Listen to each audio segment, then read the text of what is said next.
Hello student, कैसे हैं आप लोग। क्वेश्चन अगर आपको समझ आने में कुछ परेशानी हो रही हो तो निश्चित रूप से आप मेरे कमेंट सेक्शन में लिखें। मैं कोशिश करूंगा आप लोगों को अच्छी तरह क्वेश्चन को समझा पाऊँ कि हम लोग के दो तीन चैप्टर्स ऐसे हैं इसमें क्लास 10 में जो अच्छी तरह आपको उसके एक एक लाइन को समझना पड़े। दूसरे चैप्टर से थोड़ा सा कहीं पर कम भी समझ में आया, फॉर्मूला हमको याद है तो हम लोग अंदाज से उसको फॉर्मूला के आधार पर बना लेते हैं। खास करके तो हमारा हाइट एंड डिस्टेंस है, वॉल्यूम सरफेस एरिया है, एरिया रिलेटेड टू सर्किट्स है, और भी हालांकि क्वेश्चन तो हर एक जगह आपको समझना ही है, लेकिन इस सब में क्या है कि क्वेश्चन को समझ के उसका एक फिगर हमको ड्रॉ करना। ड्रॉ अगर कर लेते हैं तो आसानी से बन जाएगा। इसमें तो आपको करना ही होगा, बिना फिगर का तो आप इस क्वेश्चन को बना ही नहीं सकते हैं। तो चलिए आज का हम लोग का कंटिन्यूड एक्सरसाइज है, एक्सरसाइज 9.1 का क्वेश्चन नंबर 12। पिछले क्लास में मैंने क्वेश्चन नंबर 11 का वीडियो डाला था। आज हम लोग क्वेश्चन नंबर 12 देखेंगे। चलिए क्वेश्चन क्या कहना है, ये क्वेश्चन तो दिखने में आपको छोटा दिख रहा है, ज्यादा बड़ा भी नहीं है, लोग आसानी से कर लेंगे। चलिए इसको समझते हैं। अगर from the top of a 7 meter high building, एक बिल्डिंग जैसे जिस मकान में आप रहते हैं वो बिल्डिंग हो गया आपका, उसका हाइट कितना दिया हुआ है 7 मीटर। तो चलिए हम लोग एक बिल्डिंग पहले खड़ी कर लेते हैं। पढ़ लिख के क्या करना है हम लोग को, इंजीनियर या डॉक्टर बनना है तो हम लोग एक बिल्डिंग खड़ी कर लेते हैं। इसको थोड़ी सी छोटी बिल्डिंग इसको हम लोग करते हैं क्योंकि इसका 7 मीटर ही हाइट है। ये बिल्डिंग हमने खड़ा कर लिया और ये क्या हो गया हमारा ग्राउंड हो गया। इसको बिल्डिंग हमने खड़ा कर लिया जिसका हाइट कितना है 7 मीटर का हाइट आपको दिया हुआ है। From the top of a 7 meter high building, the angle of elevation of the top of a cable tower is 60 degree. अब एक केबल टावर दिया हुआ है। केबल टावर क्या हो गया, जैसे टीवी टावर को ही आप समझिए केबल टावर हो गया, मोबाइल वाले भी टावर होते हैं, वो टावर है। अब यहाँ एक ध्यान देने वाली बात है, जो इसके टॉप से, इस बिल्डिंग के टॉप से टावर के टॉप का एंगल ऑफ एलिवेशन है 60 डिग्री। इसका मतलब क्या हुआ, इसका मतलब हुआ कि टावर का हाइट जो है वो बिल्डिंग के हाइट से निश्चित रूप से ज्यादा है, इसलिए उसका एंगल ऑफ एलिवेशन बन रहा है। अगर उसका हाइट कम होता एंगल ऑफ डिप्रेशन बनता, अवनमन कोण बनता, क्या कहता उन्नयन कोण, एंगल ऑफ एलिवेशन। तो हम लोग जब इस चीज को समझ गए तो अब यहाँ हम लोग ग्राउंड पर क्या करते हैं, टावर भी ड्रॉ कर लेते हैं। चलिए हमने यहाँ एक टावर बना लिया। यहाँ ये आपका क्या है, तो ये है हमारा बिल्डिंग, ये ए बी, ये हमारा बिल्डिंग है और ये टावर हो गया। अब कहता है इसके टॉप से, from the top of a 7 meter high building, इस बिल्डिंग का टॉप कौन सा हो गया, ये फुट हो गया। ये इसके टॉप से इसके टॉप का एंगल ऑफ एलिवेशन है 60 डिग्री। तो टावर का टॉप कौन सा हुआ, ये इसका फुट ये हो गया। इसके टॉप से एंगल ऑफ एलिवेशन निकालना है। एंगल ऑफ एलिवेशन के लिए लाइन ऑफ साइट हमने खींच दिया। अब ये जो लाइन आपको है इसके समांतर एक रेखा यहाँ खींचते हैं, इसके पैरेलल में। यहाँ इसको इसके पैरेलल में हमने खींच दिया। जो ही खींचेंगे तो यहाँ एंगल बन जाएगा आपका 60 डिग्री। यही एंगल ऑफ एलिवेशन हो गया। इस पॉइंट सब को भी आप मान ले, इस पॉइंट को हमने सी, इसको डी और इसको हमने ई मान लिया। आप इस पॉइंट को दूसरे पॉइंट्स में भी मान सकते हैं, तो हमने सी डी ई मान लिया। अब यहाँ एक चीज देखें, अब हमने क्या कहा, ये एडी लाइन जो है ये बीसी के पैरेलल है, समांतर है, और दो पैरेलल लाइंस के बीच का जो डिस्टेंस होता है वो सेम होता है। यहाँ जब ये ए बी 7 मीटर होगा तो डीसी भी हमारा क्या हो जाएगा, तो 7 मीटर, ये डीसी भी हमारा हो जाएगा, ये डीसी भी 7 मीटर। अब चलिए क्वेश्चन में आगे करता है, and the angle of depression. अब यहाँ एंगल ऑफ डिप्रेशन कर रहा है, इसका मतलब क्या हुआ, ऊपर से नीचे की ओर एंगल बनेगा। कहां से कहां, of its foot. It's foot मतलब किसका फुट, तो टावर का फुट। इट्स फुट इस पॉइंट से इसी घर के इस बिल्डिंग के टॉप से इसके टॉप का एंगल ऑफ एलिवेशन 60 था। अब इससे इसके फुट का टावर का फुट तो बिल्डिंग के से नीचे होगा, एंगल ऑफ डिप्रेशन बनेगा कितना 45। चलिए यहां से एंगल ऑफ एलिवेशन बना देते हैं, यहां से हमने बना दिया, ये एंगल ऑफ एलिवेशन हो गया 45 डिग्री। अब हमें क्या करना है, तो कहता है determine the height of the tower, इस टावर का हम लोग को हाइट निकालना है। तो टावर देखिए यहाँ कौन सा है, तो टावर हमारा है सी से ई तक का टावर है, तो जिसमें डीसी आपको पता है, केवल हमको निकालना क्या है, तो डीबी का वैल्यू निकालना है। तो डीबी को हम क्या करते हैं, यहाँ एक्स मान लेते हैं, डीबी को एक्स मान लिया, और इसको हम लोग क्या करते हैं, तो वाई मान लेते हैं, इसको हमने वाई मान लिया। तो जो अब एक चीज और हम लोग को ध्यान देना होगा, जो दो पैरेलल लाइन का तो एक प्रॉपर्टी हमने यूज किया है कि दो पैरेलल लाइन के बीच का डिस्टेंस किसी भी पॉइंट पर आप निकालिएगा तो वो क्या रहता है, कांस्टेंट रहता है।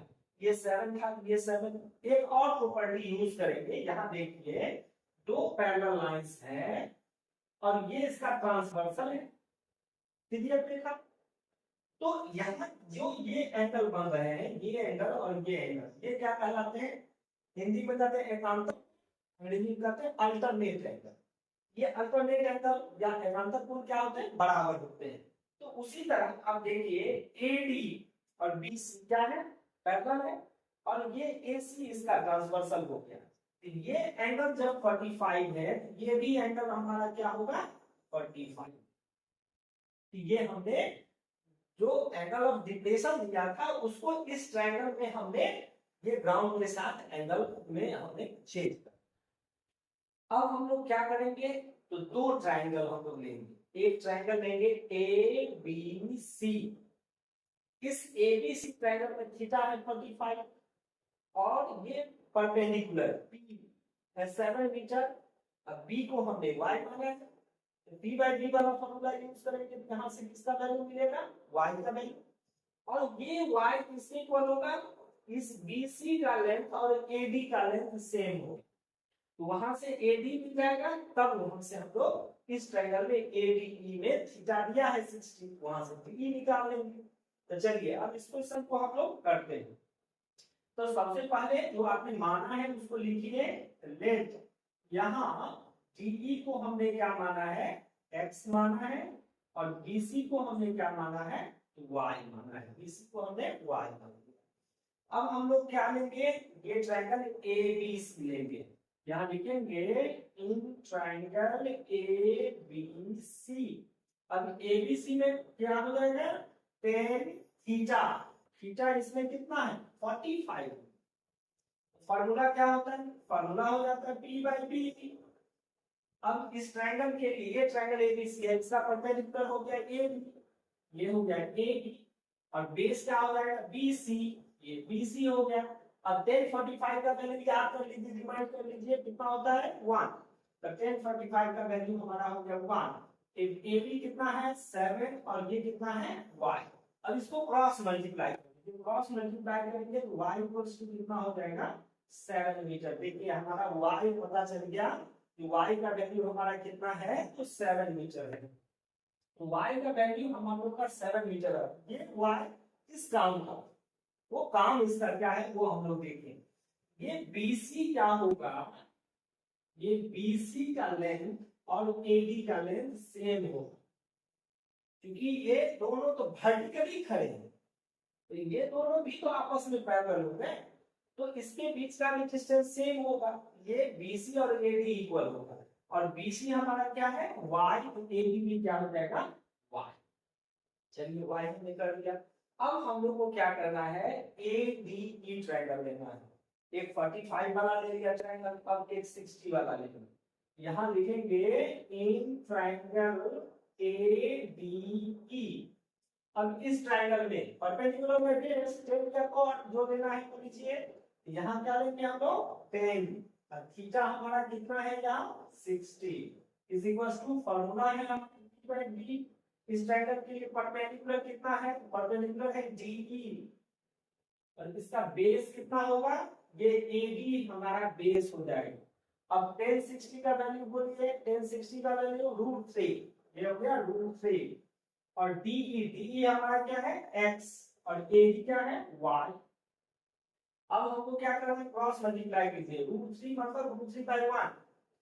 अब यहाँ AD को हमने y में कन्वर्ट किया, देखिए x × 1 x, ये हो जाएगा √3 × y। अब ये हो जाएगा √3 × y। देखिए यहाँ हमने निकाल दिया है, y का वैल्यू कितना है 7, यहाँ 7 कर दीजिए, x कितना हो जाएगा 7√3 मीटर।